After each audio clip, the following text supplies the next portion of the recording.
بالشوق يبقى كثيرا. السلام علیکم ورحمۃ اللہ وبرکاتہ۔ وہ عمل جو آپ نفس کے لیے کرتے ہیں، وہ عمل جو آپ روح کے لیے کرتے ہیں، روح کے اعمال دراصل آپ کو اللہ کی رضاؤں کی طرف لے کے جاتے ہیں، اور نفس کے لیے کیے گئے عمل اپنی محبتوں کے لیے، اپنی لذتوں کے لیے اور اپنے آپ کو مطمئن کرنے کے لیے کرتے ہیں۔ نفس کے لیے کیے گئے عمل یقیناً آپ کو اللہ کی نافرمانیوں کی طرف لے جاتے ہوئے دوزخ کا ایندھن بنا دیتے ہیں۔ وہ عمل جو آپ اللہ کی رضا کے لیے کرتے ہیں، وہ آپ کی اپنی روح کی اصلاح ہے، وہ آپ کے اپنے دین، دنیا اور آخرت کی بہترین بھلائیوں کے لیے ہے۔ اللہ کی رضاؤں کے لیے کیے گئے عمل بہترین عمل ہے۔ آپ جب بہترین عبادات کرتے ہیں تو وہ آپ کی روح کی غذا ہے۔ جب آپ بہترین عبادات کرتے ہیں تو وہ آپ کی روح کی غذا ہے۔ بالکل اسی طرح جس طرح آپ ہر وہ برا عمل کرتے ہیں، ہر وہ حرام عمل کرتے ہیں، ہر ناجائز عمل کرتے ہیں جو اللہ کو سخت ناپسند ہوتا ہے، آپ کے نفس کی وہ بہترین غذا ہوتا ہے۔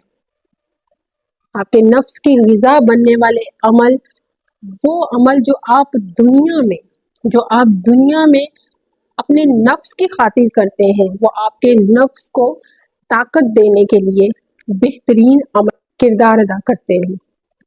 جس طرح آپ ایک بہترین ڈائٹ لیتے ہیں اپنے جسم کو تندرست و توانا بنانے کے لیے، اپنے آپ کو طاقتور بنانے کے لیے، بالکل اسی طرح آپ کے نیک اعمال آپ کی روحوں کی بہترین غذا ہے۔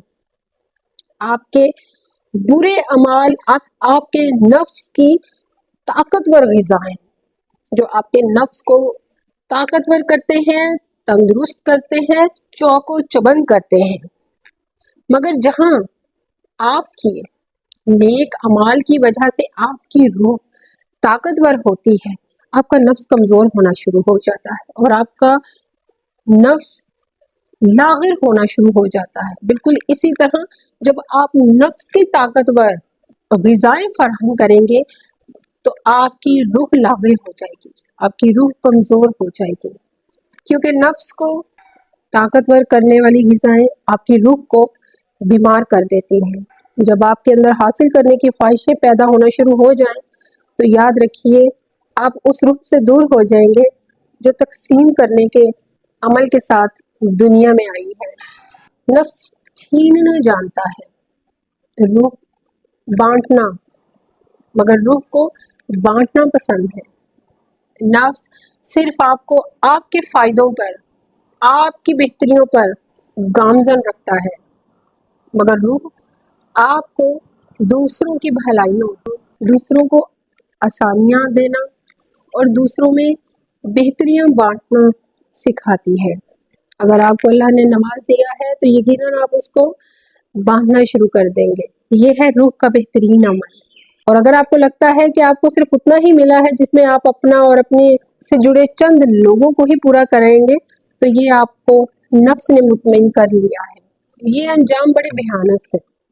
جو آپ نفس کے ساتھ مل کر کرتے ہیں نا، وہ چیزیں آپ کو کبھی بھی برابری نہیں دیں گی، اور نہ ہی وہ آپ کو کبھی بھی انصاف کے تقاضوں پر پورا اترنے دیں گی، کیونکہ نفس کبھی بھی انصاف کا متلاشی نہیں ہے، کیونکہ نفس نے صرف ظلم کو پسند کیا ہے، نفس کو انصاف کرنا پسند ہی نہیں ہے، نفس کو بانٹنا پسند ہی نہیں ہے، نفس کو صرف جمع کرنا اچھا لگتا ہے، نفس کو صرف اذیتیں دینا اچھا لگتا ہے، نفس دوسروں کو تکلیف میں دیکھ کر بھی خود کو اپنے آپ پر مطمئن کر دینا خود کو اسی کا اہل سمجھتا ہے۔